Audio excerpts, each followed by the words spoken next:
Hello friends, welcome back to our channel. வாங்க இந்த வீடியோவில் ராகி அடை செய்யலாம்.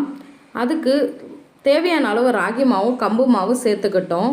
அது கூட கட் பண்ண வெங்காயம், காஞ்ச மிளகாய், கொத்தமல்லி தழை, உப்பு, முருங்கைக்கீரை எல்லாத்தையும் சேர்த்து நல்லா சப்பாத்தி மாவு பதத்துக்கு, அதாவது இங்கே பாருங்கள் உருண்டு வருதில்ல, நல்லா அந்த மாதிரி பிசைஞ்சு எடுத்துக்கணும். அப்போ தான் இலையில ஒட்டாமல் தட்டி எடுக்க நல்லாயிருக்கும். இப்போது நம்ம தேவையான சைஸ் உருண்டை எடுத்துக்கிட்டு வாழை இலையில் வச்சு தட்டிடலாம். இப்போது எண்ணெய் நல்லா காஞ்சிருச்சு. ஒன்று ஒன்றா சேர்த்து நல்லா பொரிய விட்டு எடுத்தால் சூப்பரான ராகி அடை ரெடி.